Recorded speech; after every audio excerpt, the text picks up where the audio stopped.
Okay बच्चों, आज हम पढ़ रहे हैं रेशो। रेशो क्या होता है? सिंपलेस्ट फ्रैक्शन फॉर्म को बोलते हैं रेशो। जैसे मैंने बोला, दो लड़कियां हमारे पास हैं, आलिया है और परी है, और मैंने चॉकलेट बांट दिए, और आलिया को मैंने दे दिए 25 चॉकलेट और परी को मैंने दे दिए 35।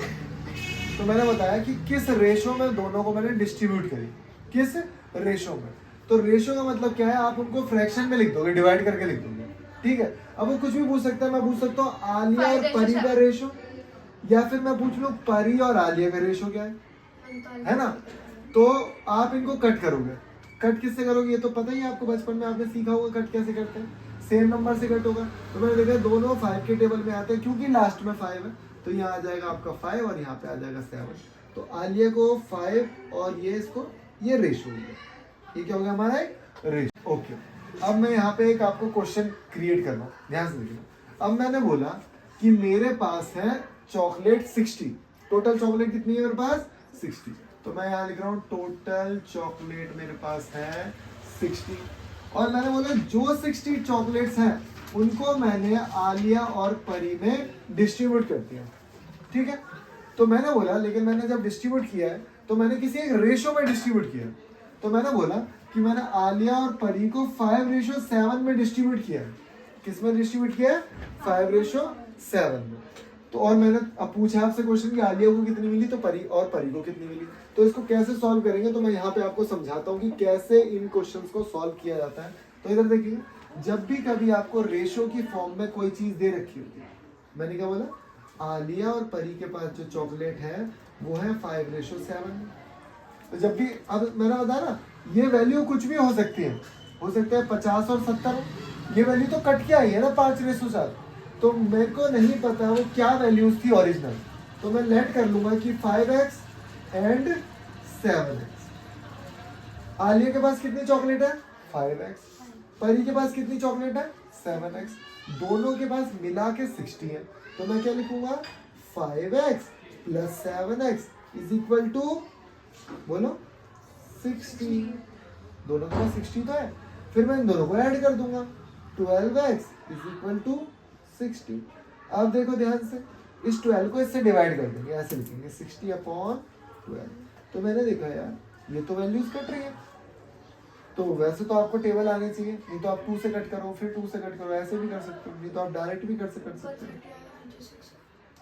हाँ, ऊपर 30 आएगा, नीचे आएगा 6, फिर 6 को डायरेक्ट भी कट कर सकते हो, नहीं तो फिर 2 से करो, फिर करो। मैंने डायरेक्ट कर दिया, 12 5 से 60 होता है, मुझे याद है टेबल, ठीक है। तो कितना है x की वैल्यू? 5।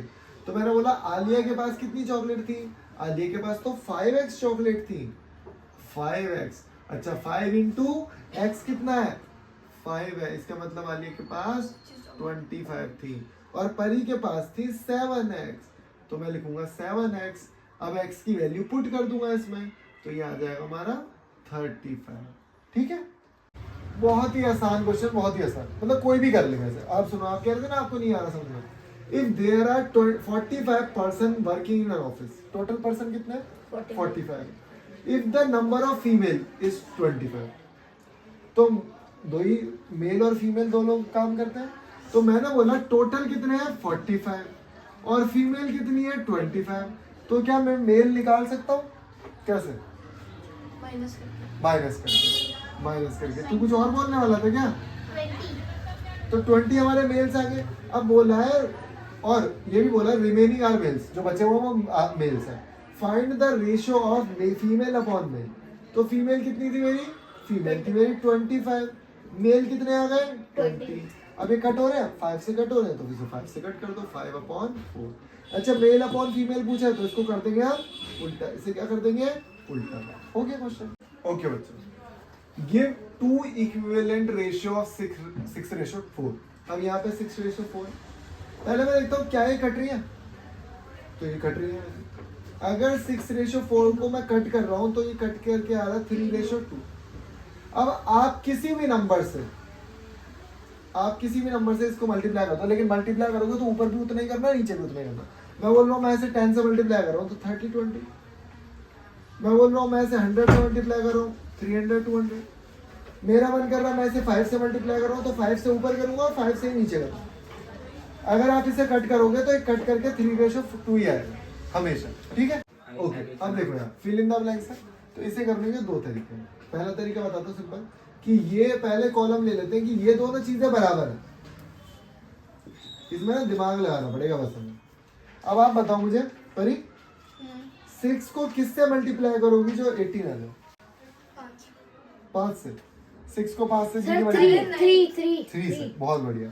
तो यहाँ पे भी ना एक नंबर है, इस बॉक्स में भी एक नंबर है। जब मैंने इसको 3 से मल्टीप्लाई किया तो इसको भी मैं 3 से मल्टीप्लाई करूंगा। तो आप बताओ किस नंबर को 3 से मल्टीप्लाई करूं जो 15 आ जाए? 5। हाँ, आंसर बता दी तू है। अब यहाँ देखो, जब यहाँ 6 है, अब यहाँ मुझे पता लग गया 5 है, एक एक को बता दो से रखो। अब यहाँ पता लग गया 5 है, देखो यहाँ 5 को किससे मल्टीप्लाई करूं जो 10 आ जाए? 2 से। तो 6 को भी 2 से मल्टीप्लाई कर देंगे तो यहाँ 12 हो जाएगा, ठीक है। अब थोड़ा सा लॉजिक है। अब देखो यहाँ ये सारी चीजें सेम ही तो है एक्चुअली, तो आप यहाँ से यहाँ भी जंप कर सकते हो। 6 को किससे मल्टीप्लाई करूं जो 30 आ जाए? 5 से।